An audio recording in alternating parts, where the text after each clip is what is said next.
Hey everyone, welcome back to the party. This is week 4. We are officially more than halfway through the course now-ish. And this week is all around how do we get people to fall in love with our content and with our channel. So in week 1, we talked about kind of the foundations of being a YouTuber, like gear and refining our niche. In week 2, we talk about like idea generation. And in week 3, we talked a lot about kind of the million dollar formula of being a YouTuber. Like, we have to earn the click. We have to have a compelling enough title, thumbnail, and hook for people to click on the video in the first place. And then in last Thursday's session, we talked a lot about how do we keep people watching. And if we can crack this million dollar formula of get people to click on our videos and get people to keep on watching our videos, we're gonna become zillionaires overnight, basically, on YouTube. This week, it's all about how do we build that deeper connection with our viewers. Like, let's say we know now how to make a reasonably decent video. We figured out how to generate the ideas using the idea generation machine. We figured out how to turn it into a title, a thumbnail, and a hook. We've used some sort of structure, maybe a listicle, maybe a triplet structure, maybe a story structure to talk the story through our content. So now we're okay, or at least we have the knowledge, the foundations to make individual good videos. The question is, how do we develop that connection with viewers that goes deeper? How do we make viewers fall in love with our content and with our channels? And that is the subject of today's session. Before we get started, a few community wins. So we've got Richa, who has passed 10,000 subscribers with 1,000 in the last 28 days. That is awesome, congratulations. Pretty solid amount of revenue as well, so congratulations on that one. That is all very good. And we have Daniel, who has had a video blow up as well. This looks like what happens when a short blows up. Yeah, that's all very good. So well done for that. PTY workbooks are now arriving at even more of your guys' places. They look very nice, they look very cool.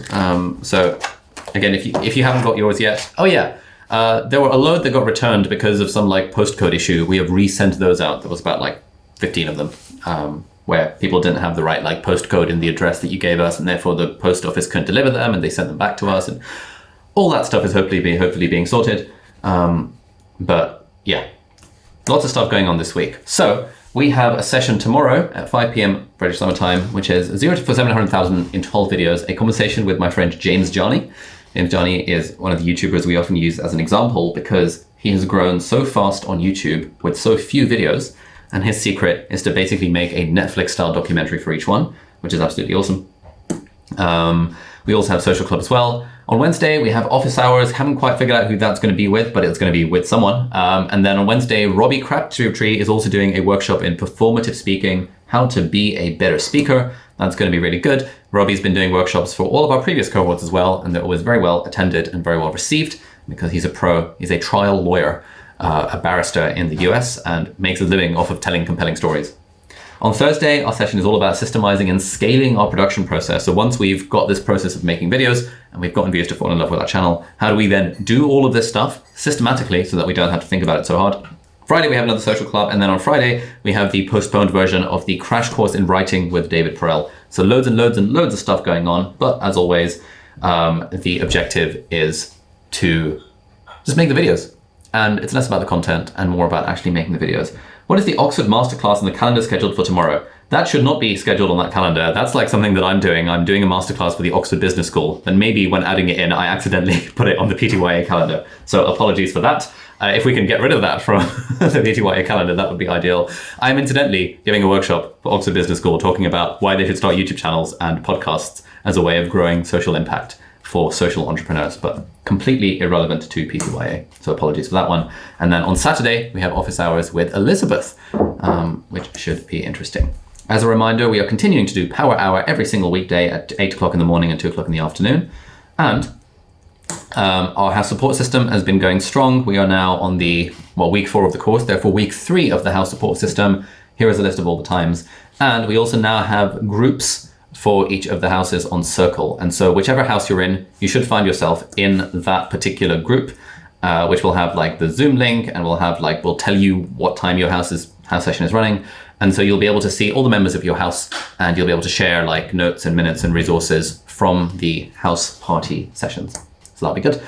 And we also have our house allocation spreadsheet, which is also linked on the Start Here page on the PTY community. If for whatever reason you still don't know what house you allocated to, or you haven't been able to attend a session, just Control F your name, it'll be there. But there are now dozens of ways of finding out which house you're in and what your Zoom link is. So hopefully everyone should be attending their house party sessions, because it's kind of a waste if you don't. All right, how do we make people fall in love with our channel? Basically, it's all about the ABCDE of personalization: aesthetic, branding, confidence, delivery, and editing. And these are the 5 things that conveniently form the ABCDE acronym, mnemonic, something like that. Conveniently, they form the ABCDE. And if we can get these things right, then they elevate our videos beyond, oh, this is a good video, towards, oh, wow, this is a channel that I'm in love with. I'm going to hit the subscribe button and I'm going to become this channel's super fan. So that is the vibe here that we're going for. And let's start with aesthetics. So what do we mean by aesthetics? Basically, background design, vibe, channel branding, and background music are a big chunk of the things that lead to a well-designed channel aesthetic that people like. Now, the aesthetic of your channel is going to depend on what kind of vibe you want to portray. And the first way of doing this, of figuring out and like defining a vibe for your channel, is to think about what is going on in your background. So if we look at what's going on in my background, basically, I think for me, you know, the hack to a decent YouTube background is to have lamps in the background and to have some kind of plants. Because if you have lamps, it looks cool, because especially if you have a nice camera, it sort of blurs the background a little bit. Don't know why I'm on f2.8. I should be on f1.8, but I can't be bothered to change it now because who cares? It should blur the background a little bit. And when you have a lamp in the background, usually that creates a nice glow that just adds a bit more like, you know, niceness to the aesthetic. I also have the guitars. You know, the guitars give a very specific kind of vibe for the background, and it's not an accident that like there's a guitar sitting over there and there is currently a ukulele mounted to the wall. These are all the things that I thought about when I moved into this house, and I was like, okay, this is going to be my filming angle. Therefore, what stuff do I want in the background? Right now, I've just changed the desk setup, and so this doesn't look as nice as it should because I've got a new desk as of like last week. But normally I'd be having a plant over here somewhere that would be overlooking, and it's all like intentionally trying to create a certain kind of vibe. And the reason we're doing that is because, again, we're just trying to stack the deck in our favor as much as we can. Because again, the thing with YouTube is that it's all very well making like, you know, a decent video. But if we want to be doing this every week for the next 2 years, we want to build this audience of people that know, like, and trust us, who care about our stuff. And the way that happens often on YouTube these days is that someone clicks on a channel because they discover a video on their suggested feed or on browse, and they click on it and they think, oh, wow, this is cool. And I think one of the big factors that gives people a sense of, oh, wow, this is cool, is the background design. So whatever your background design, it doesn't really matter what it is, as long as it like fits the vibe that you're trying to portray. So, you know, we've got the plant and all that. Other things here, again, when I switch up the camera, plant moved around, a lamp. We've got like pastel colored posters in the background. We've got another plant. We've got the hint of a guitar. We've got this white MacBook skin. I don't actually care about the white MacBook skin, but I often have the MacBook open. And so I literally bought the skin for the MacBook purely so that it would look good when it's in my kind of set design, because set design is such an important part of the vibe that a channel creates. When we film stuff these days, we literally move plants around the living room to be able to have plants in these positions. By default, when I'm living in the flat, the plants are not in the positions that you see on screen. I'm just kind of moving it around. The other thing that we always come back to a lot is like, what is the vibe of the channel that you want? And it's quite subjective, and there are no hard and fast rules about this. But we all have a certain aesthetic in mind when we start YouTube. We have this idea of, oh, it would be cool if my videos looked like X. And depending on our content, and depending on our personality, and depending on what we like personally, we can actively choose that particular vibe to have for our channel. So have a look at this. I often use pickup lines as an example. Today we're going to be making 3 different speedy meals that should take about 20 minutes or less to make. If you're looking to make a quick lunch or dinner, hopefully we've got you covered in today's video. Just want to give you the heads up that in order for these to be ready in about 20 minutes or less, what we want to do is chop and prepare certain ingredients while other things are cooking. You can get an idea of the vibe of this channel immediately. Like, it just instantly screams incredible production value, really wholesome, really friendly, really like, you know, makes like feel good kind of vibes. You probably wouldn't here, if you saw the vibe of her channel, you wouldn't think this is a channel on how to be a cybersecurity expert. You wouldn't think this is a channel about how to hack computers for a living. That might well be a good vibe to have if you have one of those channels. We have people on the cohort who do cybersecurity and computer hacking, respectively. But it would be a bit rogue. It would be kind of unusual. In fact, it would be pretty cool if you were a cybersecurity expert talking with this kind of vibe, kind of plants in the background, smile on your face, nice piano music. That would be really sick. I would love to talk about productivity with this kind of vibe. I just don't have one just quite yet. Although it's definitely on the cards for what I would like my kitchen to look like in the future. Anyway, so this is a very specific vibe. And immediately when someone lands on her channel, there is a large amount of people in the world who would think, oh my God, this is an incredible vibe. I want to hit the subscribe button. Whereas exactly the same content, without so much thought put into the vibe of the channel, into the background, into the lighting, into the plants hanging from the ceiling, into all the little colorful things going around, into the sort of artsy intro, it can be the same content, but if it doesn't have the vibe, it's just not going to get as many viewers. It's not going to get people to fall in love with the channel. Here's another one. Matt D'Avella. Often we use it as an example here because he's great. So as divided as America seems right now, there's one thing that most of us still have in common: debt. 80% of Americans have some form of debt. When you add up deficits from credit cards, mortgages, and student loans, it's clear that we're in the middle of a personal financial crisis. Even if you take away home loans, because for some reason most people don't consider that debt. I get it, if it's an investment, if it's taking the place of rent, okay, let's just push that to the side, even though it's a massive weight on most families' shoulders. It's clear that we're in the middle of a personal financial crisis.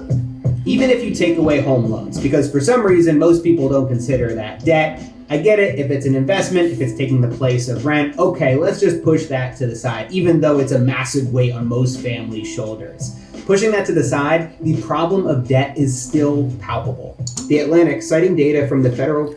Yeah, so Matt D'Avella has a very specific vibe. You look at his channel and you think, oh, okay, I get what vibe this is going. It's very high quality, it's very like matter of fact. It's not as wholesome as the vibe that Pickup Limes makes, but it's definitely a vibe that people within the realm of like, oh, people who care about aesthetics, people who care about personal development, people who care about like personal finance, all of these sorts of people would definitely resonate with the high quality, aesthetic, somewhat minimalistic vibe that Matt D'Avella is portraying. Here's another one, Becky and Chris. Becky and Chris is my favorite channel of all time for aesthetics and branding and general vibe. It's just so good. So I was going to do a full video on how to design studio spaces, and I reached out to you guys on Instagram, and the overwhelming response was, how do you design for a tiny space? Today we're going to talk about how to design a dope YouTube background for a small space. Because you know what? We don't all have a studio. We're all kind of starting out in our living room or in our bedroom, so we're going to talk about how to create a dope YouTube background in a tiny little space. And we're going to answer a few of your questions. Angles, depth, design, furniture choices. We're going to talk about all of it. I love this shit. I love this shit so much. So... That's really good. It's so sick. Like, look at that. It's just so beautiful. Like, it's sort of like, you know, boutique hotel. Like, the lighting is really nice. She's clearly put a lot of thought into the background. I mean, you know, these guys do talk a lot about interior design on their YouTube channel, but the vibe is just so nice. And, you know, when people ask me to like critique their YouTube channels and, oh, you know, why isn't my YouTube channel working? I often think that if you just look at one of these channels like Pickup Limes, Matt D'Avella, Becky and Chris, if you just find a channel that has decent vibes and imagine yourself in that particular vibe saying exactly the same stuff, would your channel be working? And the answer to that question is usually a yes. I'd probably be succeeding more if I had the sort of vibe that Becky and Chris do, if I had the sort of vibe that Matt D'Avella does. And the thing is, it's actually not that hard creating these sorts of vibes in your studio. It just needs a little bit of thinking about. It's obviously going to take a little bit of work, like the amount of work these guys put into their set design, into painting the walls and all that kind of stuff. But if you're going to take YouTube seriously, then, you know, and again, once you're beyond that point of I'm still struggling to make one video a week, and now you're at the point you've graduated to I'm now trying to make one good video a week, it makes so much sense to put a lot of thought into your background and into your vibe, because once you make that investment of time and effort once, it pays dividends over the long term. And so anytime I get something new for the background, or I change the background, I change the vibe or anything for my channel, I always think, okay, this is just a one-off investment of time right now, and it's gonna be good. It's gonna make all of my videos better. This is another way of stacking the deck in our favor by using time, i.e. putting the effort into designing a background, and by using money, maybe buying some nice matte paint so the lights won't reflect off it, maybe buying some plants for your studio, maybe buying a little lamp in the background. All of these things are very, very possible. And given how, quote, saturated YouTube is these days, and given that if we're on this path of being effective part-time YouTubers where we're not like putting our whole life into our YouTube channel, but we are taking it seriously, making just a nice background with decent lighting, I think is one of the highest return on investment things you could do for your channel. Yes, back in the day, people said gear doesn't matter. Back in the day, people said it's all about the content. But really, YouTube these days, you know, the content is kind of table stakes. You like, it's the whole package that goes into whether someone wants to subscribe to your channel. Again, if you're a beginner and you're still struggling to make a video or a video a week, don't worry about this. Just focus on weeks 1 and 2 of the course, because those are for you. This whole stuff is for people wanting to move beyond the I'm still struggling to talk to a camera, I'm still struggling to make 1 video a week, and have graduated towards I actually want to take my YouTube channel seriously and I want to make 1 good video every week. So yeah, thinking about vibe, thinking about brand, that would be really, really good. So I was going to do a full video. Here's another one. Peter McKinnon, very specific vibe. What's up, everybody? Peter McKinnon here. Welcome back to yet another video. Today we're reacting to the recently aired Apple event cinematography. Not the products, not the new hardware. I want to talk about the ridiculous camera moves and transitions that are happening in these keynote events. What? They're insane. Again, not everyone's cup of tea, but a very specific vibe. And whatever background Peter McKinnon's in, whatever his studio setup looks like, the vibe that he creates, the general look and aesthetic and branding that he goes for stays fairly consistent across the board and has stayed fairly consistent over the last 4 years, just with a little bit of tweaks when he's moved into new studios and then new studios and made loads of money and then graduated to another new studio and all that kind of stuff. Jonathan Morrison, one of my favorite vibes. First off, Linus, you know I love you, and for those watching, I truly, truly do. He's an incredible human, great dad, hardworking. That beard, though, I just feel like the take on Apple's new M1 system was a little premature. And proudly announce to the world that you can now... We're going to start that. You definitely have to. And let's put M1 optimized applications aside, because we know. So this is a very measured vibe. The way Jonathan Morrison talks, he's not a particularly loud personality. He's not going to be like, what's up? Welcome back to the channel. Peter McKinnon here. He's not going to do any of that. He's going to say, hey guys, Jonathan here. And today we're talking about the new M1 Mac Pro. Now, the reason this computer is so awesome is because bloody blah, bloody blah, bloody blah. And his voice almost makes you want to fall asleep because it's so soothing and nice and relaxing. And he kind of does a little bit of lilting and is like slightly musical in the way that he talks. But it's not the high energy vibe of Peter McKinnon. It's not the shaky camera, janky vibe of Casey Neistat. It's not the kind of piano background music, wholesome vibe of Pickup Lines. It's his own specific vibe. And all of his videos fulfill that vibe. First off, Linus, you know I love MKBHD. HD here. And this is a big one. This is an exciting video. Welcome to the official launch and reveal of the first ever MKBHD. Again, very specific vibe. He's got the drums in the background. We'll talk more about background music in a moment. But again, a very specific vibe that he's creating with this channel. So basically, the way you find your vibe, I see a question from Mike in the chat. The way you find your vibe is, I reckon, just, where's my book? My book's gone. I was going to hold up Steal Like an Artist. Basically, what I'd recommend is find a YouTube channel whose vibe you like and literally just copy it. Just copy it word for word. Well, not word for word, but like, you know, the way that they do their lighting, the way they do their camera, the way they position their camera, the way they talk to the camera, you know, the way they change up their intonation of their voice. Like, this goes back to how do you be an effective part-time YouTuber? You be an effective YouTuber, period, by watching other YouTube channels and stealing inspiration from them. And so if you want to, in your pursuit to find what your own vibe is, have a look on YouTube. Like, what are the videos that you gravitate to on YouTube? Have a look at channels. Start off with the ones that I've recommended here as a kind of jump off points. These are the channels I'm most familiar with because I'm very into the tech and the videography and the photography kind of scene of YouTube. Started to get into cooking recently, Binging with Babish, another incredible channel with really, really good vibes. And then you can like mix and match bits from other people's channels and put them into your own vibe. And so when I started YouTube 4 years ago, the vibe I basically wanted to be the Peter McKinnon of medical school. And so I tried to model my whole channel off of Peter McKinnon. And obviously I didn't get to that level, I didn't get to that style or charisma or the way that he does it, But in my attempt to become Peter McKinnon, I kind of grew into my own YouTube personality. Over time, as Matt D'Avella started to take off, I was like, oh wow, okay, I actually kind of vibe with Matt D'Avella more so than I vibe with Peter McKinnon, because Peter McKinnon is very like drums in the background, Matt D'Avella is a bit more jazz music in the background, and I'm more of a kind of instrumental Taylor Swift song in the background kind of guy, or Disney song in the background. That's more my scene. And so I'm taking elements of these other YouTubers and thinking, okay, I love how Peter McKinnon talks to a camera, and I love kind of the background aesthetic of Matt D'Avella's videos. Oh, and that video that Matt D'Avella did with that person, video number 301 on his channel, I really like the specific plant that he used there. So let me go on Amazon and see if I can find something similar to that. And I'm like taking all these different inspirations and using them to mold into what my own vibe is going to be. And so right now, I would say my vibe is sort of like Matt D'Avella, but like a bit more colorful, with like, the colored lights and like the pastel things in the background. He wouldn't really do that. His vibe is more like white and green, whereas I like to think of mine as like white plus blue plus green plus a flash of like coral or pink or something like that. Just a little bit more colorful compared to Matt D'Avella vibes. I don't often compare myself to Peter McKinnon these days because I've sort of moved on from thinking I want to be the next Peter McKinnon. But every time I'm watching a YouTube video, I'm really thinking, oh wow, that's an interesting vibe they've created there. How did they do that?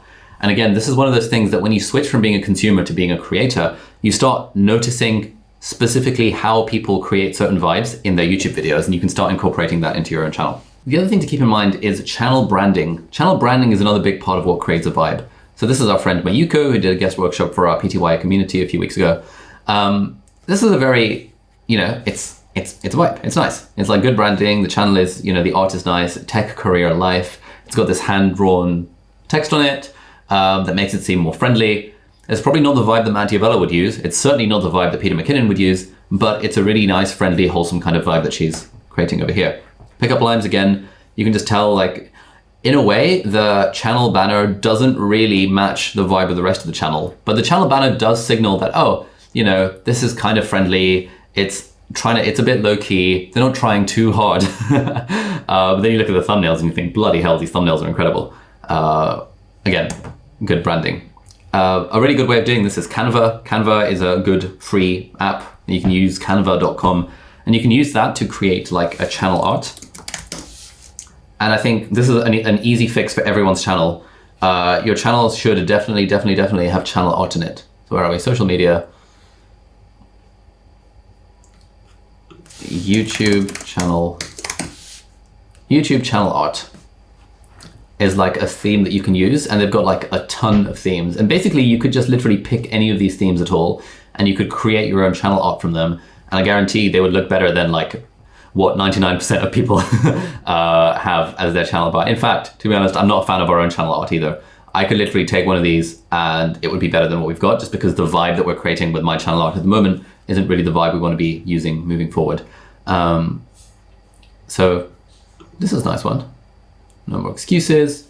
Just grab this, change up the text a bit. Activity. Worshipping at the altar of productivity. There we go. Within 2 seconds, I've created my channel art on Canva. I can download it and I can upload it to my channel, and my channel will start to look absolutely sick.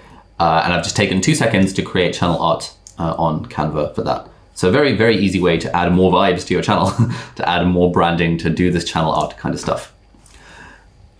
The other absolutely huge thing that really sets the vibe of a channel is background music. Now here is an example. So have a listen to this background music and just think, what sort of vibe does this create? Hey friends, welcome back to the channel. Today we're talking about learning. Now, learning has been probably one of my main superpowers since I was very young. And learning how to learn is one of those like meta skills that no one ever really teaches us, but that can have like an enormous impact on our life in basically everything that we do. For example, when I was in med school, I learned how to learn, and therefore I could... So there's subtle piano music in the background. There are no drums. I almost never, ever use drums in my background, in my background music, because it's just not the vibe I want to create. Like, I don't particularly enjoy songs that have drums in them. If I'm doing a cover of Ed Sheeran or, I don't know, Disney, I'd prefer an acoustic version with like the piano and the guitar rather than a version with drums. And so the vibe that I'm specifically creating on my channel is a kind of chill, relaxing sort of vibe. That's what I'm trying to go for. Let's have a look at this one. Welcome back to the channel. Today we're talking about learning. Now, learning has been probably one of my main superpowers since I was very young, and learning how to learn is one of those like meta skills. And welcome back to the channel. Today we're talking about learning. Now, learning has been probably one of my main superpowers since I was very young, and learning how to learn is one of those like meta skills. And welcome back to the channel. Today we're talking about learning. Now, learning has been probably one of my main superpowers since I was very young, and learning how to learn is one of those like meta skills. Hey friends, welcome back to the channel. Today we're talking about learning. Now, learning has been probably one of my main superpowers since I was very young, and learning how to learn is one of those like meta skills. Changing up the background music really changes the vibe of the channel. I actually don't mind the first one. The first one is not too bad. And welcome back to the channel. Today we're talking about learning. Now, learning has been probably one of my main superpowers since I was very young, and learning how to learn is one of those like... It's not too bad. But again, like the choice of background music really dictates what your vibe is going to be. And in fact, I'll show you. This is basically how I select my background music. Where's Safari? I have a bookmark for this. Here we go. So the service that we use for our background music is Epidemic Sound. Affiliate link will be pasted in the chat just now. And basically I like slow, sentimental, romantic, depressing kind of tunes. Gavin Luke is one of my favorite composers on Epidemic Sound. And I often just, if I'm looking for music, they've got a great feature where you can play a song and you can find similar songs. So have a listen to this. Hey friends, welcome back to the channel. Today we're going to be talking all about the art of learning. And in this video, I'm going to tell you about how learning has really changed my life and has actually leveled up my life in so many interesting ways, because 1, 2, 3, 4, 5, 6, 7, 8, 9, 10. And then I can hit find similar. And I'm on this find similar page here, and then I can just scroll, and there's like literally hundreds of things over here. Let's try another one. Let's try The Memory of Strangers. Beautiful, dreamy, sentimental, 65 beats per minute. This is how I would describe myself, beautiful, dreamy, and sentimental. So let's have a look. Hey friends, welcome back to the channel. In this video, I'm going to be doing a summary of Matthew Walker's excellent book, Why We Sleep. Now, sleep is one of those things. It's like something. A neuroscientist shows how a good night's shut-eye can make us blah, blah, blah, blah, blah, blah, blah, blah, whatever, something about sleeping, that kind of stuff. And so it's like this sort of find, and then again on Epidemic Sound, I can go on this, I can hit find similar, and it would generate a whole like sort of, these are similar songs that you might like as well. Let's have a look at this one. It's got too much of a beat. I don't like songs that have a beat to them. Let's try this one. Bit slow, here's another one. Oh, that's nice. Hey friends, welcome back to the channel. If you're new here, my name is Ali. I'm a doctor based in Cambridge, and on this channel we explore the strategies and tools to help us live healthier, happier, more productive lives. And in this video, I want to talk to you all about this fantastic book by Ryan Holiday called Ego is the Enemy. Now, it's probably a bit fast, I don't really like. So this is the sort of stuff that I do when I'm genuinely searching for background music, where I go on Epidemic Sound, and I've literally spent probably dozens of hours of my life on Epidemic Sound, just like browsing through music and like actually speaking over the top of it to see how does this sound, how does this go with the vibe. I don't really do it much anymore because I don't do my own editing, and we've just got so many music tracks that we've used over the last 4 years, all from Epidemic Sound, all of which basically fulfill this kind of vibe, that it's quite easy to find music these days. Especially in the early days where I hadn't yet decided what my vibe was. I was sort of alternating between classical music and then a little bit of like jazz stuff and then a little bit of like, what was it? Drum and bass, is it? It was like, you know, the sort of stuff that Peter McKinnon uses. I don't even know what these words mean. And I stumbled on these like slow, beautiful, dreamy, romantic songs as being the jam that I personally like. And therefore I made that part of the vibe of the channel. So my point here is you can absolutely dictate your own vibe, and your vibe will be dependent on your background and your lighting. And do you have a plant in the background? Do you have a lamp in the background? Those are 2 quick hacks. And also, what is the background music that you're choosing to use for your videos? It always makes sense to have background music. Like, it's just such an easy, quick, hacky way to make people feel a certain emotion as they're watching your videos. And if you're not having background music, if you just have yourself talking, it's a lot harder to keep someone's attention than it is to be saying exactly the same thing, but being said with background music. it just makes it so much better when you have background music behind something someone is saying. It just sounds so much more legit. Hence, background music is the one. So that was background music. So that was all about the aesthetic of our channel. So coming back to our ABCDE of personalization, how do we get people to fall in love with our channel? The second one is branding. Now, what do we mean by branding? Basically, this book. This book is amazing. Primal Branding by Patrick Hanlon. Create zealots for your brand, your company, and your future. You don't need to read it. I read it, but in this session, I'm going to summarize like the key insights from this book that you can apply. And basically, what this guy Patrick Hanlon did is that he went through and looked at tons and tons of brands, like world famous brands, like Apple and Nike and Starbucks and whatever. And he looked at what is the difference between those sorts of brands that have zealots, like diehard fans, and what's the difference between those and other brands like HP and Dell that do not have diehard fans. Like, no one's going to be like, oh my God, yeah, this guy's such a Dell fanboy. That's not really a thing. If you imagine Dell fanboy, you imagine some dude in their 60s with an MBA from like some university still using an IBM keyboard from 1970. Like that's what a Dell fanboy looks like, i.e. not the sort of thing anyone would aspire to be. No offense if there's anyone here with an MBA. But if you imagine what an Apple fanboy looks like, or what a Nike fanboy, or a Lululemon fanboy, or a Gymshark fanboy, or whatever, there's people who just freaking love Starbucks. But there's very few people who freaking love, I don't know, what's a non... There are fewer people who love Cafe Nero than there are people who love Starbucks, because Starbucks is like, it's almost an identity.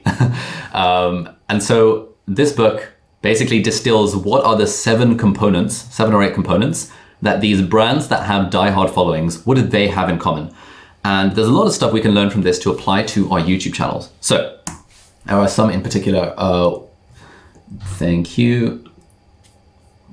This is our branding components Google Doc. And basically, the 3 essential branding components that we all want to be thinking about for our channels are values, rituals, and icons. Values, rituals, and icons. What does this mean? So here's this page where it's got like all of this stuff written down. And I tell you what our values, our rituals, and our icons, along with the other advanced components are for our channel and how we actively think about those. So let's start with values. Every channel has a common set of values which underpin their videos. These values are often implicit and run deeper than simply the content. They reveal what you believe, what you stand for, and how you might be different to or similar to other belief systems out there. For example, my values include freedom, efficiency, and a journey before destination. If you're struggling, use this list for help. This is like a list of values, and you can like figure out what are the core values that you want to like bring across in your content. This is quite nice. This is also linked on the Notion page, so you can all check it out, and this should be public. And so these are the values that I've written out for our channel, and probably need to revise them. So freedom is the ultimate value, where kind of one of my biggest fears in life is being shackled to a job that I don't enjoy. And I want that to come across in the content. It often doesn't come across explicitly in the content, but the value of like, hey, freedom and autonomy and financial independence and all this kind of stuff is good, hopefully is a value that comes throughout the content rather than in a specific video. Another value is efficiency, where the vibe I want to create is that if we can get the stuff done that we have to do more efficiently, we can spend more time and energy on the stuff we want to do. And again, often when I talk about productivity, I'm mindful to talk about like why productivity. Like, if someone takes a first glance look at my channel and be like 10 ways to be more productive, they'll think, oh, this guy worships at the altar of productivity. And it's like, no. That's not what I'm trying to go for. What I'm trying to go for is like, if we're more productive, it means we get stuff done more efficiently. And that means we can actually spend the time on the things we want to do. Journey before destination, one of the ideals of the Knights Radiant. Similar to Miley Cyrus's, ain't about how fast I get there, ain't about what's waiting on the other side, it's the climb. And I talk about this so often in videos. Diversification, if we can diversify our interests and our identity, we're more anti-fragile. Lifelong learning, happiness is a choice, relationships are important. And these things of like, I believe ... I believe that being shackled to a job you don't enjoy is the definition of hell. Obviously, I'm very privileged to be able to think that, but hey. I believe that happiness is a choice and we can learn to optimize for it. I believe that if we can learn to enjoy the things we're doing, we become more productive and life becomes more fun. I believe that one of the greatest joys in life is learning and leveling up our skills and making progress. And actually, I've been working with this it's gonna sound weird to admit, I've been working with this life coach guy for the last 4 months or so, where every week or every other week we'll have a check-in call where it's this a sort of 3-month-long program that helps you figure out what you want to do with your life. And this is a guy who reached out to me because he was like, hey, I noticed that you've been struggling with this in some of your videos. I think I can help. And a big chunk of it is figuring out what our core values are and using those core values to figure out what is our vision, what's our mission, all this sort of stuff. And this sort of comes into the the values for our YouTube channel. We're not going to sit down and say in a video, hey guys, my core values are ... But we might say something like, hey friends, welcome back to the channel. In this video, we're talking all about reading. Now, if you believe in lifelong learning as much as I do, and this idea that, whenever we level up our skills, it feels like really, really satisfying inside. If you're one of those people like me, then you might like to check out this book, Ego is the Enemy by Ryan Holiday, which talks all about blah, blah, blah, blah, blah, blah. And so I'm not explicitly saying that, guys, one of my core values is to believe in lifelong learning, but I am implicitly saying that, hey, if you're anything like me and you believe ... then you might be interested in this. And what people are hearing, hopefully, when they see the channel and they see that video is, oh my gosh, this guy sounds like me. I want to hit the subscribe button. Or equally good, this guy doesn't sound like me at all. I'm not going to hit the subscribe button. Because the objective is not to just get the most subscribers. The objective is to build super fans. It's to build these zealots for our brand, these people who'd be like, oh my God, Ali Abdaal is like the best thing ever, rather than, oh yeah, he's all right. I watch the videos occasionally. Because the more subscribers we can build who watch all of our videos, the more the algorithm is going to promote our videos to a wider audience, the more our audience can grow, all of that kind of stuff. And so really, values is one of the key ways in which you can build this message throughout your YouTube channel. The next one is rituals. Rituals represent a repeated experience associated with the channel. These engagements create an expectation amongst your viewers about your brand, as well as what they can expect when they watch your content. These can include openers, closers, repeated phrases, or actions, and they're an easy way of incorporating the brand. So what are the rituals that we use on my channel? Hey friends, welcome back to the channel. There's another one, calling everyone friends. That I stole that from, there was this other Cambridge medic YouTuber, 6 years younger than me. She was a first year medic 2 years ago. And I saw a video of hers when she had 400 subscribers or something, where she kind of jokingly said, hey friends, welcome back to the channel. Oh God, that sounds so cringe. Don't ever let me say that again. That was what she said in her video. And immediately I was like, oh my God, that's an incredible intro. Hey friends, welcome back to the channel. And I was thinking, if I said, hey friends, welcome back to the channel, that encapsulates so much of the stuff that I believe. And it's hopefully friendly and warm and enthusiastic and open. And it's like, hey, the people listening to my videos are friends and we're all friends here. And that's the kind of vibe I want to create. It's definitely not the kind of vibe that Peter McKinnon wants to create. He's not going to be like, what's up friends, welcome back to the channel, blah, blah.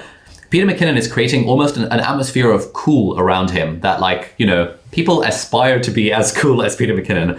The vibe I'm going for is not that people aspire to be as cool as me, unless they're massive nerds, in which case I would be cooler than them. The vibe I'm going for is friendly, open, honest, inviting, all that kind of thing. So I was like, oh my gosh, this is incredible. And because I'd read Primal Branding recently, I was like, oh yes, this is going to become a new ritual for the channel where it's we call everyone friends. Hey friends, welcome back to the channel. I also say welcome back to the channel rather than welcome back to my channel. I don't like the phrase my channel. My channel implies, it's very inward looking. It's oh, this is my channel and you're coming in. It's more hey friends, welcome back to the channel, as if this is a shared channel that the community as a whole can partake in. Not that it's my channel, which is why I don't like welcome back to my channel. So all of these are things that I was thinking of as I was thinking, okay, what's our canned intro going to be for the channel? If you're new here, my name is Ali, I'm a doctor based in the UK, or back in the day it was, if you're new here, my name is Ali, I'm a final year medical student at Cambridge University, and in this video we're going to talk about blah, blah, blah, blah, blah, blah. On this channel we explore the strategies and tools to help us live healthier, happier, more productive lives. These are all things that I've said a lot of times in openers, and quite often we'd get comments being oh my God, Ali didn't say friends, and I was waiting for the hey friends and I didn't get it, oh no, I'm feeling really sad. That's what happens when you kind of think about the rituals. And I probably wouldn't say this out loud, but what I want is for people to think that this stuff is accidental. It is not accidental. Almost nothing that we do on the channel is actually accidental. It's all a cunning ploy to try and get people to like me as much as possible. And rituals are one of the easiest ways to do that, because they build this expectation and this hope that, oh, I love it when Ali says, hey friends, that kind of thing. Within vlogs, I decided to stop being a waste man. This phrase, being a waste man, is something that I often use in vlogs. Again, I used it accidentally one time And then people commented, oh my God, haha, I'll use the word waste man. I haven't heard that word in so long. And then I thought, oh, hang on. Waste man is an interesting word that I can now start incorporating into the channel overall, and maybe this could become a ritual. And now, without fail, every time I do a vlog, I use the phrase, and then at some point I decide to stop being a waste man, and then I decide to go up and brush my teeth or whatever. And there's always dozens of people in the comments who are like, oh my God, I was waiting for that moment you said being a waste man. And it's these sorts of rituals that help people fall in love with our channel. And again, they're very easy to incorporate. Matt Divella has some. Graham Stefan has a lot of those. What's up, guys? Graham here, and today, well, whatever. But sometimes he says, "What's up, guys?" No, he says, "What's up, Graham? It's guys here." Gerald Undone, great photography, videography channel, always starts his videos with. I'll show you. Gerald Undone. It's like a very, very specific ritual. Let's have a look at this one. Today we're going to get pretty nerdy. I've got a little demo set up here so that we can discuss the different metrics for measuring the color quality of lights, the flaws of those evaluations, and hopefully make you a more informed buyer when it comes time to purchase lights and give you a better understanding of how to match them. Let's get undone. Gerald Undone. He's crazy. What's happening, everybody? I'm Gerald Undone, and I'm just pink. All right, disclosure time. And that's how he starts all his videos. This video is... He has his hook, where he goes straight into, today we're going to get into blah, blah, blah, blah, blah, blah. Pause. Let's get undone. Bum, bum. Gerald Undone is crazy. He's got his little jingo. Welcome back. I'm Gerald. And then he includes some random ass comment. So if we look at another one that he's going to use, let's look at this one. Over the last year or so, a nearly absurd amount of fantastic cameras and lenses have been released. So today I thought it would be fun to check in with some of my YouTuber friends to see what camera gear they're using to shoot their videos in 2021. Let's get undone. Gerald Undone. Dun dun dun. He's crazy. Wow, that was pretty good. What's happening, everybody? I'm Gerald Undone, and welcome to Jurassic Park. So he's doing this really clever thing. It's building the ritual. Everyone knows to expect it, and everyone's kind of looking forward to see what weird ass comment he's going to screenshot and use that as the basis for his intro. And yes, like if a new viewer discovers this channel for the first time, they might think that's a bit weird. But if they watch a second video or a third video, then they're like, bloody hell, I really like this guy. He gives really good quality information. He's kind of a massive nerd when it comes to photography and videography stuff. But he's got this funny little bit at the start where he's like, let's get undone. And then he's got this random comment. It's just so good. It's such a great ritual that really helps people fall in love with this channel. And he has definitely done it intentionally. This sort of stuff does not happen accidentally. Like, it's so clever the way they've done that. So that's really good. Right. So that was rituals. The final one we're going to talk about, the final essential piece, is icons and tokens. So every brand personal channels has certain items, objects, quirks, or character traits that are uniquely associated with them. We want to identify these for our own channel. These icons are not just visual, they can be sounds or particular, there's meant to be something. Don't know what that was going out there. Often these are things we don't even think about, but the key idea is that they humanize you and enhance the feeling of connection that the audience has with you and your channel. For example, my icons include Apple products and Notion. Yeah, Karma Medic has little Easter eggs in all the videos. He's got his little fox thing that hides in the background that he never draws attention to. Loads of people have these interesting like rituals that they've got within their channels. So just as a little brainstorm, given that you now know that this is a thing, what do you think are the icons and tokens, like items, personality traits, objects, quirks, or character traits that I incorporate into our channel? Guitar, Ralph Lauren recently. Piano, musical instruments. Tea, weird ass unicorn balloons. Guitar, definitely. Fake plants, yeah, absolutely. Keyboard, yes, I had that colorful keyboard. Oh, where did the colorful keyboard go? I've been Marie Kondoing my life, so the colorful keyboard is not here right now. But yeah, here is a load of stuff that Christian wrote from this. In terms of verbal takes, Ali has the "Hey Friends," which I personally find ultra cringe, but I suppose it's become a trademark of sort and appeals to a large percentage of the audience. Playing off that, there's a project in the work, a friend zone, members only club. It's a sort of tongue-in-cheek thing. Like, we've literally renamed my mailing list to the friend zone. So it's like, join the friend zone. I had that idea one time in the shower like a few months ago, and I was just like, oh my god, this is brilliant. Like, it just is so I just love it. It's just so good. And so now what I'm trying to get is, or what I'm messaging around, join my email list. It's not join my email list, it's join the friend zone. Or if you would like to join the friend zone, where every week I'll update you about what's going on in my life. And then at a later date, I want to release these like posters in like really artsy calligraphic prints and stuff that are like, you know, aim for the friend zone, or the friend zone is where the magic happens, or something like that. It's just kind of funny. It's just banter, I think. But yeah, loads of stuff here: Gymshark, clothing, speeding everything up, iPad Pro, Apple Pencil, Notion, Harry Potter. You know, I've named a lot of my tech Harry Potter themed. So for example, my Tesla is named Hermione, the spider plant is named Aragog, my headphones are named Luna. And whenever I do a video where I kind of show this sort of stuff, I always think to myself, is there a Harry Potter reference I can weave into this in some capacity? So all this sort of stuff that you can do with icons and tokens. And in fact, if I can find it, I have this like super nice colorful keyboard. And when the company emailed me saying, do you want the super nice colorful keyboard? I immediately thought, oh, yes, I do, because I want this keyboard to become an icon of the channel, because at the time all I had was some boring ass Apple keyboard. And I knew that it could become an icon of the channel, and I knew that once it became an icon of the channel, I could get a lucrative affiliate deal with the company, and then loads of people around the world would buy that keyboard because it's an icon of that channel. And so far, that's all worked out really well. Got the keyboard initially, didn't have an affiliate deal. It became a staple of the channel. People were like, oh my God, what keyboard is that? I emailed the company being like, look, people are asking what keyboard this is. Can we create an affiliate deal? And that affiliate deal, I think, has generated for them around $600,000 in revenue. And it's generated for us like 15% of that. So like 90K, 100K, something like that in the last 2 years. Just because I got an email and I was like, oh, this is a colorful keyboard. So that is like kind of thinking about icons and rituals and all this sort of stuff. Anyway, going back to our thing, we're now going to do a solo exercise. So for the next 5 minutes, identify or make up some of the values, rituals, and icons for your own channel. Values are what you believe in and what binds the content of your channel. They're the values that your target audience should resonate with. Rituals are a repeated experience, like openers and closes, and icons are items that are significant to you that people do/would associate with your channel. They don't necessarily have to be like items physically. They can be like quirks or personality traits or different things that you talk about. So I will put a link to this Notion page in the chat again if you want to check it out. This should be public. Is it public? Yes, it's public. Anyone can view that. And yeah, we'll do 5 minutes. We'll put some music on and have a think about what are the values, what are the rituals, and what are the icons that you want to start incorporating into your videos from today. Let's go. Cool. So if anyone's made a list, can you please post in the chat and we'll see how people are doing. Oh, this is great stuff. Rituals, drinking tea, water. You can get it done with a cup of water. Very nice. Thank you all so much for watching. I'll see you in the next video. The game. Ooh, interesting, Adam.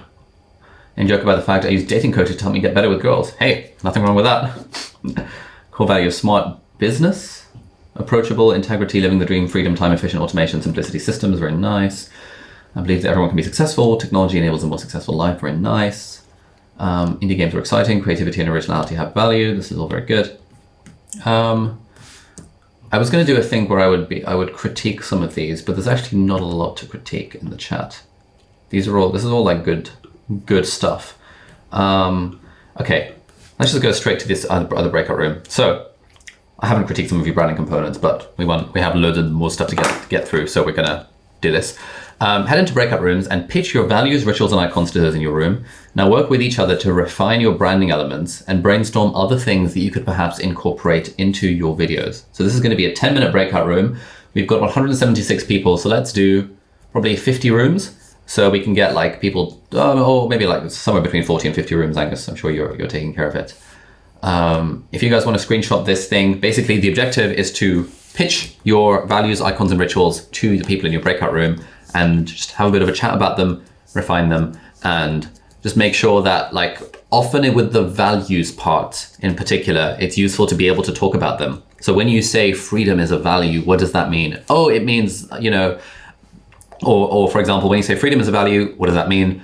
Often what you want is you want to find a story from your life that illustrates why freedom is a value. So for example, when I was younger, I had a choice between choosing this boring ass corporate job working for McKinsey or traveling the world for 2 years. And I chose to travel the world, and it was like the best thing I ever did. And therefore, this is one of the values I now hold that I think everyone should abide by, which is that everyone should consider, which is that like, you know, optimizing for freedom at the start, especially when you're young, is the way forward. You know, things like that, it's those sorts of personal stories that illustrate our own personal values. And that's the stuff that we can like sprinkle into our content to help people fall in love with our channel. So let's head into breakout rooms and we'll have a bit of a chat about our values. Let's go. Okay, everyone, welcome back. So as always, not enough time in the breakout rooms. Apologies, we have tons and tons of content to get through as always. We've talked about the 3 essential components of branding, which is values, rituals, and icons. But then we have six more advanced ones. So origin story, language, mentors, superpowers, pagans, and recurring characters. We're not really going to go into these in depth, but they're all on this Notion page. So origin story, like every brand has an origin story, and incorporating that into your channel can be effective. Language, things like we use our, Waste Man, Grease Monkey, Heathens, Active Recall, Motivation, Morning Dump, Flex, LOL, Doing a Poo. All these sorts of things that have become, in a way, their own kind of icons to the channel. Mentors, I often refer to specific mentors, Tim Ferriss, Austin Kleon, Derek Sivers, and so on. People love hearing about mentors of the people that they admire. And so if you can incorporate mentors into your channel, that's kind of good. Superpowers, a leader or a hero is usually equipped with a few key superpowers or unfair advantages that differentiate them from the competitors. Achievements, accomplishments, special skills, and talents. Mine would be like listening to things at double speed, like typing really fast, and a few others, and you can see the whole list over there. Enemies, pagans, and non-believers. Things like, hating on Windows and Android users, and talking about ineffective study techniques and that kind of stuff. And finally, recurring characters, which usually involves my brother or my mum or my housemate. And it's always a recurring joke amongst everyone that whoever I happen to be living with, we are secretly dating or things like that. And so it's all this sort of stuff that really helps build the engagement with the audience and helps build the brand even further. So Angus is now a character as well. Yeah, Angus is now featured in the second channel for the first time on camera. And so, well, not for the first time, he was in a few vlogs as well. So we've talked about aesthetic, which is basically background and background music. We've talked about branding, which is basically these components of primal branding, and you can check the book out or look at that Notion page for more information on that. Let's talk about confidence and delivery now. Now, we're not going to talk about this too much because we've got 3 or 4 guest workshops which are all around how do we deliver stuff more confidently. But there are a few general tips that I've picked up over the years that I think are particularly helpful in the realm of confidence and delivery. So what am I talking about? The first one is avoid British Airways. What does this mean? I call this the British Airways mode of speaking. This is the British Airways mode of speaking.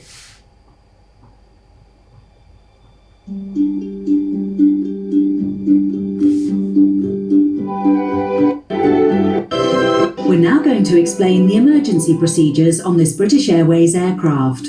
The captain and the crew are here for your safety. It is important that you pay attention and follow instructions carefully. First, check your seatbelt is secure.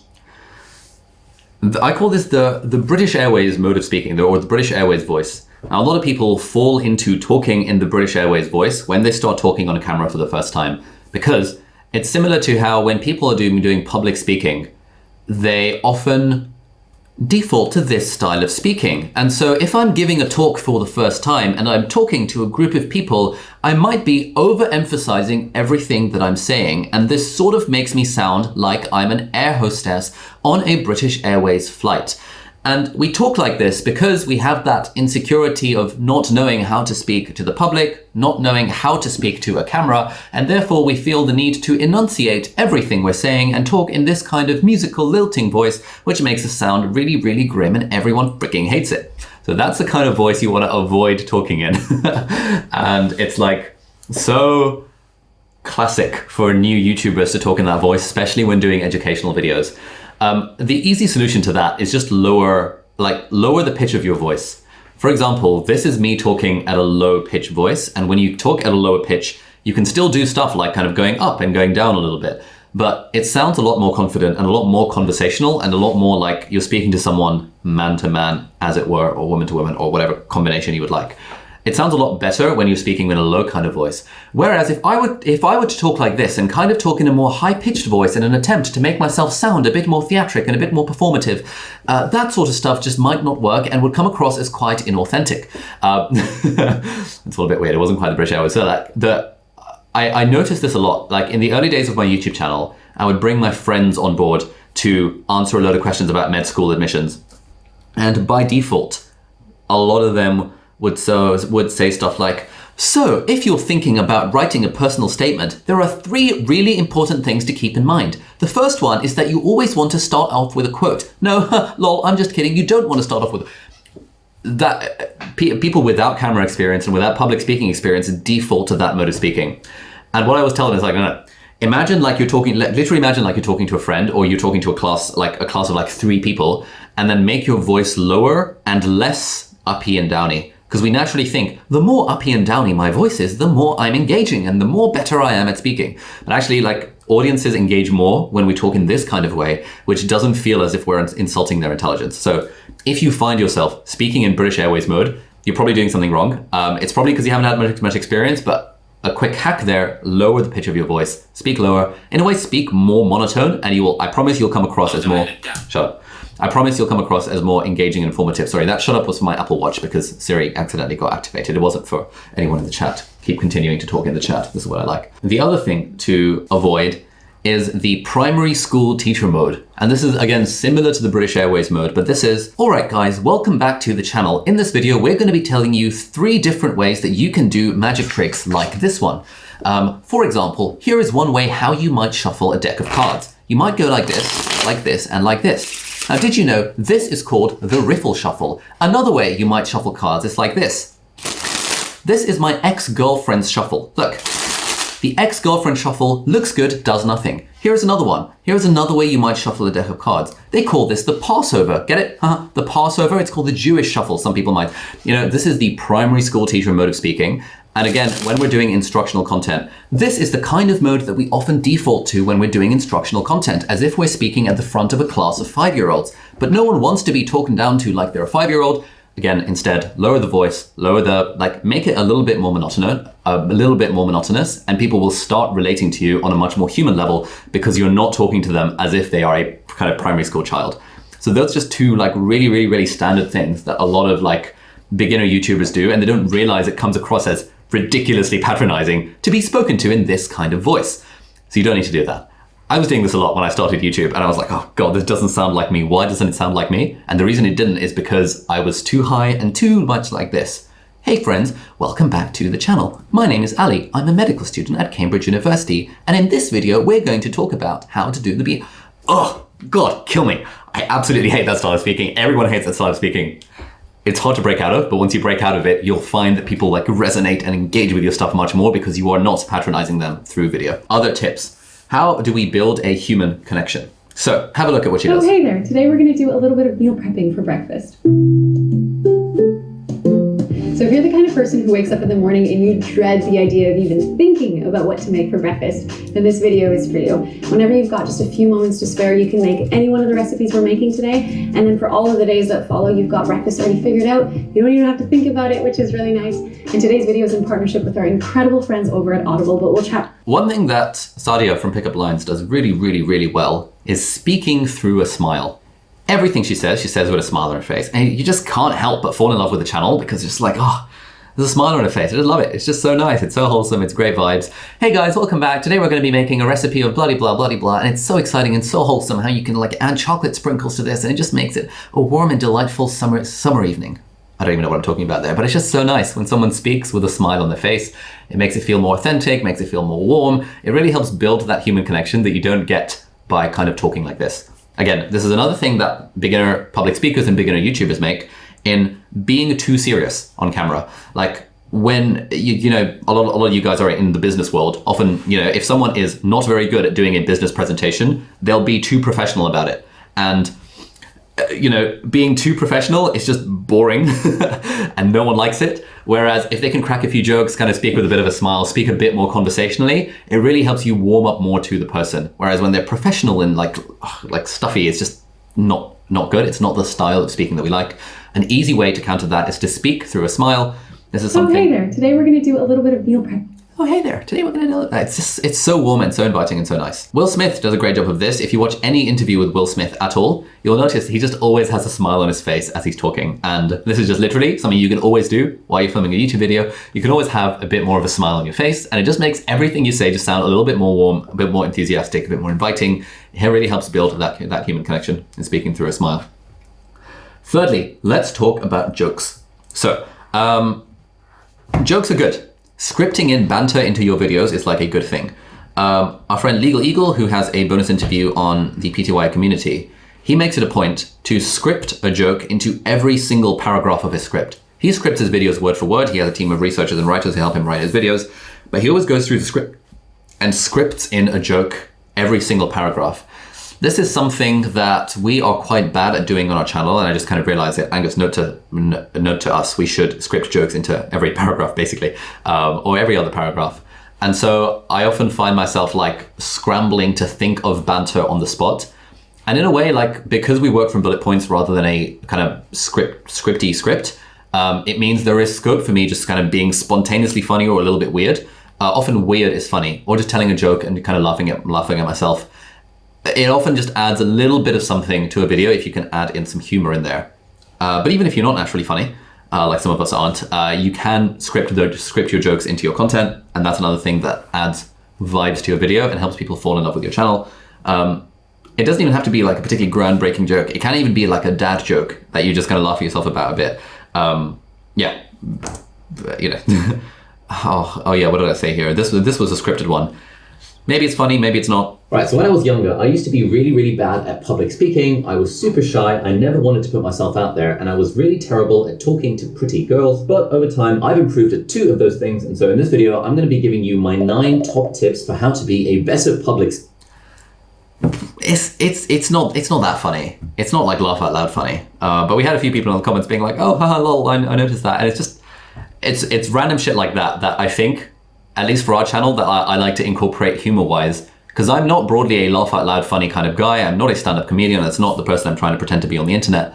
But kind of throwing in the occasional self-deprecating joke about how I struggle at talking to pretty girls, or how I'm struggling to find a wife, or just like anything like that, or how I'm a massive nerd, or, you know, it's just stuff like that just is a little bit of a kind of slight chuckle for people that already kind of watch my videos and know that this is a thing.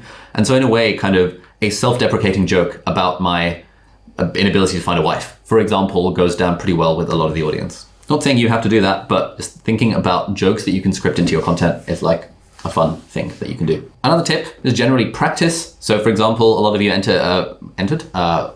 took part in the Ultra Speaking workshop that we had, I think it was last week. That was all very good. The Ultra Speaking website has a load of games that we can play. I was going to do some, but we are running out of time, and so we might do some at the end. But basically, if I show you what that looks like. In fact, I could try one of them. Should I try one of them? Where are we? Ultra Speaking. Yes, if you go on ultraspeaking.com, there will be a code or something in the chat where you can get like free access to these games for like a month or something to that effect. I can't quite remember the deal we have with them. But basically, we've paid them like $30 for every student of the course of the PTYA to be able to do these games for free for like a month or 2 or something like that. 30 days. That's the one. And so these are also like genuinely like very good ways of getting better at speaking. And I took their course, Fundamentals Code 7 starts June the 29th. We'll put an affiliate link in the video description if you want to check it out. Not in the video description, in the Zoom chat, which is such a classic. It was genuinely quite good. I think it did help me become a better speaker. My problem it's still my problem, is that I tend to speak too fast and not take enough pauses when speaking in real life. That's kind of fine on video where we can just cut out the pauses anyway. But this was genuinely quite helpful. And so, you know, blindfold, slideshow, timer, these are all quite fun. Quite like triple step. I'll show you what that looks like if you missed, watch later. Let's do, 8 cards, timer for 30 seconds, suggest a title. Let's go, start training. My favorite color. All right, my favorite color is blue. I have stuff that's blue everywhere around me. Blue is the color of snow, you know, when you take off your ski goggles and you see the blue around. I also have blue stuff in my fridge because of all the mold that I've got in my fridge. It just kind of looks blue. And when I use soap bubbles to try and clean out all that crap from the fridge, it's almost like playing tag with a friend of mine, you know, once I've been high on magic mushrooms. You know, I take my blue deck of cards, I sit down on my blue sofa, I meditate, and I think about all the friends that I have and how I can vote for them to also have the favorite color of blue. So that is why blue is my favorite color. Thank you very much. And so obviously that was a load of crap, but the idea is that you do the speech, you get the title, and you incorporate the words that come as they go along, where the cardinal rules are you're not allowed to break character. So you can't be like, oh, I'm getting flustered, blah, blah, blah. And you always have to finish strong. You always have to end very, very strong. And that is why blue is my favorite color. That's another generally good tip for speaking as well. A lot of people won't really pay attention much to the things that we're saying, but if we finish strong, it makes our whole thing sound a lot more confident and a lot more legit. Whereas if we say, oh, well, and I guess that's my speech, it just ruins the whole thing. So finishing strong and not breaking character are like the two quick hacks that you can just start using from day one. I find that like I feel like I just got better at making videos the much more better I got at actual public speaking, because those are very transferable skills. The nice thing about video is that it's not live, and therefore you can just cut out mistakes in post. But it becomes a lot nicer to edit your own videos if you are editing your own videos when you're not making mistakes every 5 seconds. It also makes it a lot more fun to film your own videos when you're not making mistakes every 5 seconds. This is partly why I do not like reading from a script, because then I end up making mistakes every 5 seconds and it's just really, really frustrating. Whereas the more you can get into the mode of being able to spontaneously deliver stuff, like I'm doing right now, I have like a list of things in my head that I want to talk about, but I don't really have a script that I'm reading off of. If I were reading off a script, I would be a much less engaging speaker than I hopefully am in these things and in my videos. But having said that, there are pros and cons of using a script. So, to script or not to script. So there are some people that use bullet points, and there are some people that use word-for-word scripts. I am the sort of person that uses bullet points. Most people I know use bullet points, but some people very successfully do like a whole script all the way. So you can have a look at this, How Ali Films His Videos, How I Become a Better Speaker. This is like raw footage that literally shows you how many mistakes I make when I'm talking to the camera. That might be kind of useful. Let's have a look at one of Hannah's videos. Hannah does not use scripts. She uses bullet points. Okay. Oh my god. So hot. Hey everyone, welcome to another episode of Pleasure Trove. This is a series where we discuss sexuality and relationships in the news, media and culture, and I share with you some sexy babes. So let's dive in with some news. News, and news. So it's Pride Month, and once again So Hannah's just going off bullet points here. It's like partially scripted, but not fully scripted. Most YouTubers have some sort of plan, and it's useful to have some sort of plan about what you're going to say in your video. I personally think bullet points are the way to go rather than a complete script. Okay. Elizabeth also does not use scripts, use bullet points. To check if their world is real. This is exactly how I deal with my emotions. Oh, I suspect this initial introduction was scripted. In Christopher Nolan's movie, Inception, he explores the subconscious mind, the dream state, and the destructive effects of not letting go of heartbreak. He pushes his characters from the real world into continuous dream states, where they fall deeper and deeper into their dreams, only able to recognize them when they're actively looking to check if their world is real.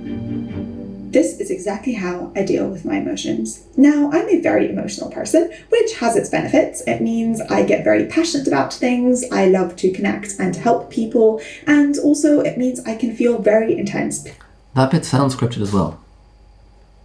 pleasure. But on the flip side, when negative emotions are there, I also feel them very strongly and very deeply. So throughout my life, I've always tried to find ways to kind of minimize the pain of negative feelings. Okay, it's now starting to sound less scripted. Yeah, so Elizabeth mostly goes off bullet points, but generally when you do a voiceover, it makes sense to script it because you might as well, because you're doing a voiceover. Looking to check if their world is real. If you script your videos word for word, then it makes a lot of sense to use a teleprompter. So, Legal Eagle uses a teleprompter for all of his videos. Have a look. He does a great job with them. Free legal advice on the internet is, shall we say, bad. And unfortunately, some of the worst takes come from one of my favorite places on the internet, Reddit's r/legal advice. And of course, on the other hand, anyone with an internet connection knows the best headlines always begin with Florida man. So what happens when you combine the subreddit legal advice and Florida? Well, it gets interesting. And today's interested the first time. They typically aren't charmed if you ask them repeatedly. I hate to be the one to tell you this, but 80s movies kind of lied to you. Persistence in the face of no isn't romantic. It's kind of obvious that he's using a teleprompter because the way that he's talking, it's very like presentational. But that's like the vibe of his channel. That's the thing that he's trying to go for. He's not trying to go for laid back, casual, let's just have a heart to heart. He's going for, I'm an expert on this legal stuff. I'm going to tell you about this stuff. Did you know that blah, blah, blah, blah, blah, blah, blah, blah. And so in that context, it does makes sense that he scripts his videos word for word, especially because a lot of it is very like technical stuff heavy. He has a team of writers and researchers to help him write his videos. And if you use a teleprompter and you get good at using a teleprompter, to the uninitiated, people really can't tell whether you're using a teleprompter or not. Tom Scott always used a teleprompter. Have a look. Analogy I've found is that it's like blowing air over glass bottles and changing the pitch by changing the amount of water inside. So that, but with electricity. Look, I don't have a physics degree. Long story short, a magnetron converts electricity into electromagnetic radiation. You send pulses of that radiation out into the sky and you listen for the echoes. You've got radar and you've helped win World War II. Or you could put a magnetron inside a safe radiation-proof box called a Faraday cage. You tune the wavelength so that water absorbs the radiation. Yep, Tom Scott, teleprompter all the way, does a good job at using the teleprompter. Most people wouldn't know that he's using a teleprompter unless they know about YouTube and stuff. The analogy I've found is that it's like blowing air. As John has pointed out in the chat as well, yeah, Linus Tech Tips, teleprompter all the way. Every video that Linus makes is fully teleprompterized. And you can kind of tell because it's a more presentational style of speaking. Usually when people script content, they script it out in there's something about it that you can just sort of tell it's been scripted. It doesn't really sound conversational. Whereas when someone like MKBHD does a video, or Jonathan Morrison, it sounds more conversational and less scripted. Now, there's nothing particularly wrong with scripting. It's harder to do because you then have to put a load of time into writing the video. Whereas if you're speaking about a topic that you're familiar with and you're okay talking to a camera, it's often a lot easier to get through a video if it's not scripted. And by not scripted, I mean if it's bullet points. And so, like, when it comes to delivery, I think if you're leaning towards conversational, building a connection with the viewers, bullet points is the way to go. If you're leaning more towards informational heavy, I'm the guru and I'm telling you what's up, and you want to work with a team and you don't mind taking ages writing a script, then scripted can work as well. Like, there's both those strategies are equally viable. Most YouTubers just go down the bullet point route because it's a lot harder to go down the scripted route just because of the amount of effort that it takes. A few tips for editing. We've talked in the past about how there's like a spectrum of YouTubers where on one end you've got the camera talker who leans on personality, and on the other end you've got the editing Jedi Master who leans on production value, and your pro filmmakers like Peter McKinnon are somewhere in the middle. If you're a camera talker YouTuber, it takes you less time to make a video and there are more people doing it. Whereas if you're an editing Jedi Master, it takes you absolutely ages to make a video, but there are fewer people doing it, and therefore it's easier in a way to stand out. That's sort of the stuff James Jani is going to be talking about in tomorrow's guest workshop. When it comes to editing, we'll just skip past the stuff because we're running out of time. This is all the stuff that we showed in one of the previous sessions, so I won't repeat it, but we do have a guest workshop with James tomorrow where we'll talk about, basically answer any questions you guys have about this alternative approach to YouTube. How the hell do you get so successful on YouTube with like such a small number of videos? Key editing tips, tighter A-roll cuts. This is something that I've been seeing in a lot of the homework assignments where there are unnecessary pauses in the video. And if those pauses are at the beginning of a clip, it just looks really, really, really weird. So that's a very easy thing to solve. And you can check out my editing class on Skillshare for more on that front. Pattern interrupts, how every 10 seconds we want to have something happening on screen. Again, we've talked about this before, so I won't labor the point. Yeah. If we want to change our lives. B-roll, B-roll is often a very easy way of adding like personality to our videos. Matt Duvella does a great job of using B-roll that only after the fact you realize, if you think about it, that a lot of this isn't particularly relevant to the thing that he's talking about. The justification for slowing down, becoming more deliberate, becoming more focused is single. And it's this. If you really believe that a few things are exceptionally valuable and most other things are noise, then you will automatically, naturally. Yeah, a lot of this B-roll is kind of irrelevant to what's being said, but it's somewhat relevant. You can like feel that it makes sense and it like really adds to the vibe. And it's an easy way of adding editing chops to a video. And I would recommend, if you haven't got one, you should create a B-roll library. So anytime you shoot B-roll for your videos, like maybe a shot of you on your bed doing something or reading a book or like shuffling a deck of cards or like taking notes or typing on a keyboard, you put that all into a Google Drive or whatever, and then you can reuse those shots in future videos. This is another great way to become an effective part-time YouTuber. Zoom cuts is another one. So when you do a jump cut in a video, you can zoom in very slightly. And so this is what this guy, Mr. Who's the Boss, does. How are you closed? It's 12 on a Tuesday. So over the phone, there's no one I can talk to. They just ended the call on me. In all my time reviewing phones and watching tech videos, there's one question I've never seen answered. But it's an important question.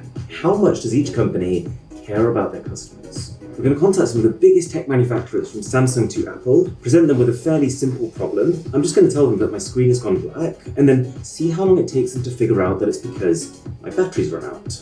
Okay, this is Samsung. So, we've got this thing in editing, the 10-second rule, where every 10 seconds something should happen on screen. What Aaron does is he uses the 1 second rule, where every single second something is happening on screen to hold the viewer's attention. Do I need this every time I go on a call? We aim to answer your calls within 1 minute. What is wrong with you? Shut up. Hi, yes. So I have purchased a Galaxy S21 Ultra, and I'm finding that my phone is dying at about 6 to 8 p.m. every day. The screen just goes black, and I don't understand what's happening. So if that's how much it is. They gatekeep their services like this, but it really feels like the second your warranty ends, or the second you decide that you're not a BlackBerry customer, they don't care. I didn't get an answer. So he's doing camera switching, he's doing all these different fancy tricks, and he often front loads them at the start of the video because he knows that he wants to focus on keeping people's attention for the first 20 seconds of the video. So you often see loads of zoom cuts and that kind of thing. These are all other kind of generally easy-ish ways of incorporating more engagement into the editing of your videos. It's 12 on... Sound is also an interesting one. So... All right, ladies and gentlemen, today we're going to take a look at the importance of sound design in our filmmaking. Now, I've got an example montage here I've quickly done up. There's no music, it is purely driven by sound design elements to help the flow and pacing of the video. And let's take a look.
So,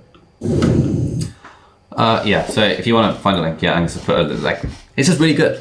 The amount of engagement you can add to a video just by using sound design, i.e. sound effects that you've gotten from a library like Epidemic Sound that have nothing to do with the sound effect that's actually being shown there. It really adds a lot to a video. It generally applies more to vlog type channels, but I think using subtle sound effects within when stuff happens on screen is another very easy way, a very, very quick way to add more kind of engagement to the video. So have a look at this. Hey friends, welcome back to the channel. Today we're talking about learning. Now, there's nothing particularly fancy going on here, but just have a listen for that little plop when the Instagram logo comes on. Hey friends, welcome back to the channel. Today we're talking about learning. Hey friends, welcome back to the channel. Today there's a little plop icon over there. Usually when if I'm editing a video, whenever I have text on a screen, I'll just have a little plop kind of sound effect that pops on. Or if I have a book that's coming on, it'll go whoosh, whoosh, and swish onto the screen. And it's all these subtle sound effects that again is a very easy way of adding vibes to the video. We've talked about background music and how Epidemic Sound is the way to go with a link in the Zoom chat. So that is the ABCDE of personalization: aesthetic, branding, confidence delivery, and editing. All of these things, when they work together, when you have like a nice vibe that you've created with your channel by thinking about your background, thinking about the aesthetics, thinking about where the light is shining in your face, and then thinking about like the branding of your channel in terms of like, what are the icons, what are the rituals, what are the values, what are the things that are going to keep people wanting to come back for more beyond just your videos? And then what kind of background music are you having that ties everything together? Are you like a classical music sort of person? Are you a jazz type of person? Are you a drum sort of person? What's the vibe that you want to create? And then how do you add in little snippets of editing, things like sound design and extra cuts and lower thirds and titles and animations? All of these create a package that's like a thread that goes through our channels that's way beyond just, is this a good video? It's more like, broadly, is this sort of channel that's the kind of channel I would like to subscribe to? And again, if you're a beginner with this sort of stuff, this is all going to seem very overwhelming because this is very much advanced things. But this is how you level up your channel to the next level, by thinking in terms of aesthetic, branding, confidence delivery, and editing to create this vibe that helps people fall in love with our channel. We have a new homework assignment this week. So well done to everyone who's been doing the homeworks from weeks 1, 2, and 3. We are tracking all of the house points on our back end, and we'll create like a league table of house points so far for the next session. This week's assignment is the Hives framework. Write, film, and publish a video from your existing video idea database that incorporates the Hives framework and includes elements of storytelling if you can. Don't forget titles and thumbnails, and give some thought to creating an intriguing hook. If you can incorporate some branding components into it, but really the main thing we're trying to get at is the Hives framework. So your video should have a hook. You should introduce yourself and say what your value proposition is and what your channel is about. Then you have the value of the video, and you end with an end screen sales pitch. That is the Hives framework. That's what we talked about last Thursday, like in last week's session. Was it last week's session? Was it the session before that? I think it was in both last week on Monday and on Thursday. The Hives framework: hook, introduction, value, and then end screen sales pitch. If you don't know what the Hives framework is, that's all good. Watch the recording for Thursday's session and it will tell you all about what the Hives framework is. This is the systematic way that we can structure our videos moving forward. So that's the assignment. We don't quite have time for a video brainstorm, so let's do 10 minutes of Q&A and we'll wrap up. So thank you for attending, and now we'll switch to our Q&A sesh. Okay, questions. Can we have the name of the person who asked the question as well, please? Like when we're copying and pasting them into here, that would be nice. Is it okay to use the same piece of background music for almost every video? Yeah, but it's okay. It's just a bit boring, and I wouldn't personally, like, it's not that much effort finding different background music. And so once you have like a set of like 20, you can then rotate them and no one will notice. But if you literally have the same thing in every single video, people will start to notice, and it's probably bad, so I wouldn't do that. When do you decide your background music? After title and thumbnail decision? Oh no, just like at the end, in post. Yeah. Once I've made the video and finished editing it, then I'll be like, all right, cool. Let's now add some background music that's gonna have a vibe. Did your branding elements develop naturally, or were they designed?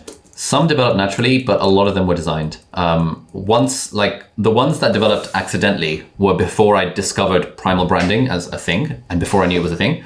So I think my intro, hey guys, welcome back to the channel. If you're new here, my name is Ali, I'm a medical student at Cambridge, or something like that. That was kind of accidental. I mean, when I started YouTube, I spent like hundreds of hours watching YouTube tutorials about how to do well on YouTube. And a lot of people talked about this idea of having a canned intro and about how it creates this expectation for the viewers. And so I wouldn't say any of our branding elements developed naturally, because naturally sounds accidental. Like, this stuff is not accidental. If you want to succeed on YouTube, like I did, you're spending hundreds of hours watching content about how to succeed on YouTube, hundreds of hours listening to podcasts about how to succeed on YouTube, and you just come across all this kind of stuff. And hopefully what I've tried to do in this course is condense a lot of that hundreds of hours of content into kind of what is the stuff that moves the needle, I think. But yeah, definitely I'm all about kind of designing for success rather than hoping for success, because hope is not a strategy, as they say. Why do you think Better Ideas got 1.13 bio subscribers? Do you mean 1.3 million subscribers? Because it leans on value of content and people like his personality and his videos are good. And he's been doing it for a long time. So yeah, consistency plus quality of content plus decent cinematography. He thinks a lot about titles and thumbnails. I'm in a Slack group with him and some of the other productivity YouTubers. They think a lot about titles and thumbnails. They're often like posting in there being like, hey, this video is not doing too well. Should I change up the title, the thumbnail? People will give some ideas, be like, oh yeah, maybe because this thumbnail is a bit dark and because of this, maybe you can incorporate an element of that. Like, yeah, it's generally good videos that people want to click on and that people want to watch. Do you find problems with using movie footage? Seems like possible monetization issues. I don't really use a lot of movie footage. We have a bonus video from Legal Eagle where we talk about the legalities of doing this. Technically, you probably shouldn't use it, but a lot of people do and no one seems to catch them. So yeah. Does an old channel versus a new channel affect growth at all? For example, is it better to start a new channel rather than use an old one? If you have an old channel that has basically 0 subscribers, I would start a new one. There's a theory on YouTube that like novelty prevails. All else being equal, a newer video will do better than an older video. And all else being equal, a newer channel will do better than an older one. I haven't seen any clear data to support this, but if you have like no subscribers, or if your subscribers are really inactive, you might as well just start a new channel. So it kind of depends. What is a good source for B-roll, paid and unpaid? Storyblocks is the place we use all of our stock footage B-roll, storyblocks.com. And I mean, the rest we film ourselves. Unpaid, you can probably Google the phrase free stock video. You'll probably find some like free stuff over there. I never use free things. Free things are generally poor quality and you do really get what you pay for. But Storyblocks is a good subscription service that lets you download royalty-free B-roll. Can you discuss vibes, aesthetics for voiceover channels? For camera speakers, it is more about your background. What about non-camera speakers? Good question. Basically, find a channel and just copy it. Have a look at Wendover Productions. This guy is also part of my agency. He is very good. This video was made possible by Curiosity Stream. Watch the companion video to this, plus tons of other exclusive videos, by signing up for the Curiosity Stream Nebula bundle deal, currently on sale for an unbelievable $1 a month at curiositystream.com/Wendover. Airlines are pragmatic. Each inherently is a sizable organization, as a degree of scale is... Yeah, his videos are quite long. The videos are really, really, really good and they do really well. And he definitely has a lot of branding components to his channel. He's got like the logo, he's got the thumbnails that look like a very, very, very well branded across the board. If you look at this channel, you think, wow, this is like really well done. If you look at his thing of videos and you look at the thumbnails, you see just how much effort goes into the graphic design and branding of the thumbnails. Look at that. This is just insane. You know, obviously there's like a lot of thought that's gone into the font choices and the color choices, and it really creates a coherent kind of picture in terms of branding. He often talks about airplanes and about like, you know, how he, and like it's a recurring motif on his channel about how he just freaking loves airplanes. When COVID happened, people in the comments with his channel were joking that, oh my God, like airplanes have stopped, therefore Sam, the guy who runs Wendover, has switched over to talking about trains or talking about shipping or all this kind of stuff. Wendover, I think, is like a really good channel to look at for kind of those sorts of vibes. CGP Grey is another one who broadly doesn't, I think, use, yeah, these sorts of videos. CGP Grey. Casually Explained is another one that has a very kind of Spartan branding, but people really like it. Yeah, very, very Spartan, very kind of like he thinks a lot about his branding as well. None of this stuff is accidental. If you ever watch a YouTube channel and it's very successful, 3.5 million subscribers, nothing that they do is accidental. Casually Explained America. And Gen Z are too anxious to answer phone calls. It's still nevertheless a pretty good slogan. One thing that's rarely... It's the same voice, same tone of voice. It's like deliberately like Spartan production value, where it's the same sort of weirdly stupid hand-drawn faces, and it does really well. Another one is Improvement Pill that I really like. Vox do really well as well with their like incredible like sort of animator team. Yeah, there's all basically find channels that are like this and just copy the vibe of one of them. It is harder if you don't show your face on camera. It's going to be harder to incorporate branding components and stuff into it because you want people to fall in love with your content, and therefore in a way they need to fall in love with some sort of personality, and it's harder to make a personality come across if you're not going to show your face on camera. So you are fighting an uphill battle, but hey, absolutely, Rakaya, you can do that if you like. How do you get all your videos plus B-rolls to look the same tone so it's really constant and recognizable? This is just having the same color grade. Every YouTuber basically has just the same color grading thing that they apply to all their videos. Matt Diabella talks about this in one of his YouTube videos. Becky and Chris have a video about how they color grade their channel. Let me see if I can find it. How we color grade our videos using the Lumetri color panel, how we color grading tutorials. Like, color grading is how you get that like brand aesthetic. I don't think we have a defined color grade that we use in ours. I don't personally think about, I mean, we film in the same kind of setup all the time anyway, but that is how people do that.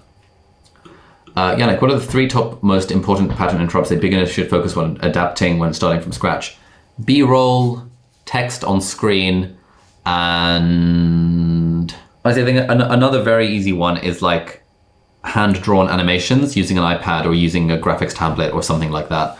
Or if you don't have a tablet or a graphics tablet, you can just like get your phone, prop it up and film a sort of overhead shot. It's very easy to do. You can just like literally get a stack of books, put your phone over the top. Now you have an overhead rig where you can like create stuff. I think overhead footage is very, very actually like surprisingly easy to do and a very easy way of adding an extra amount of production value to your video without it taking much more effort.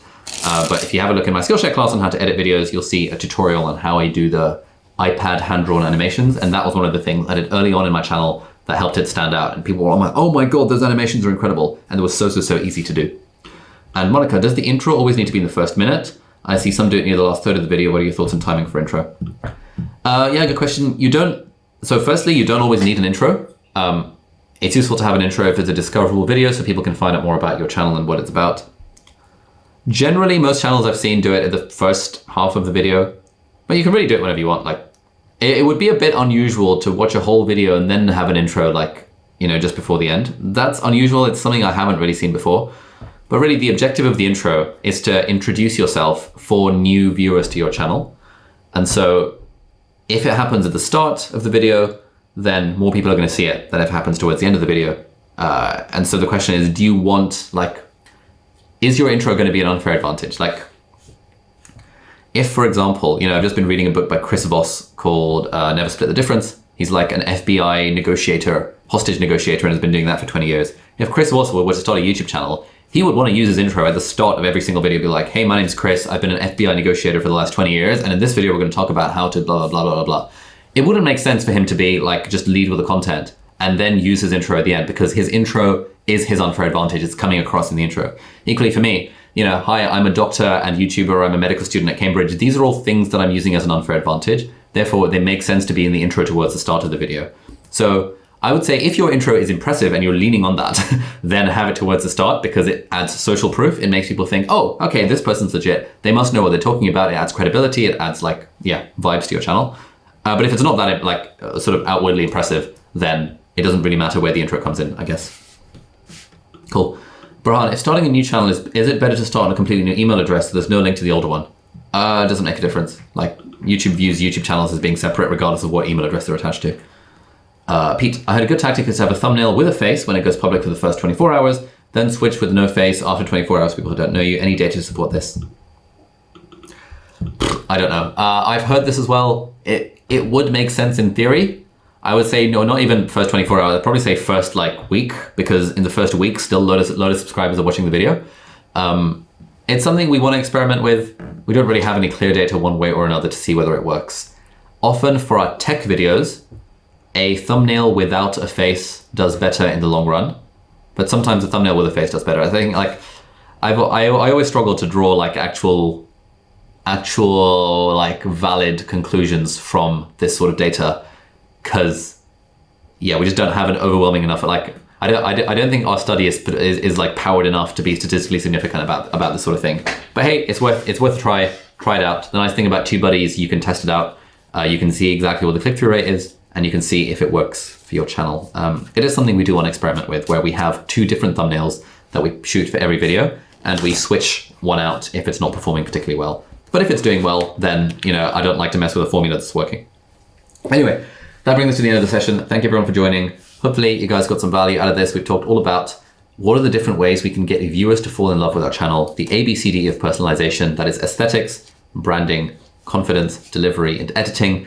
If there's one takeaway, it would be really think about what's in your background, think about what background music you want, and think about what sort of vibe you want to create for your YouTube channel, and then work towards creating that vibe. And a very easy way to figure out what vibe you want is spend loads of time on YouTube watching successful YouTube channels and pick something and maybe incorporate your own stuff into it, or just copy it completely wholesale, or like take elements from 2 different channels. Like I really love the way Pickup Limes talks, but I really like the way iJustine does her backgrounds and the colors and stuff. Like that's really cool. So you can do all of that stuff, you can mix and match, and then you can build your own vibe and use that vibe moving forward. But as always, this is an advanced tip for the beginners amongst us. Just focus on making the videos. You can worry about the vibe later on, or you can have it in the back of your mind. But it certainly shouldn't be a thing that stops you from doing this week's homework and from filming the videos. So thank you very much for attending the sesh. Everyone come to James Johnny's workshop tomorrow. That'll be good. And our next session on Thursday is how do we systemize and scale our production process so that we can create good videos at least once a week, make people fall in love with our channels, but crucially do that systematically so we don't have to think about it very hard. So thank you for watching. Thank you for joining this sesh. Have fun with the homework. Do post it on Circle when you're done with it so we can give you some feedback, and we'll see you next time. Bye-bye.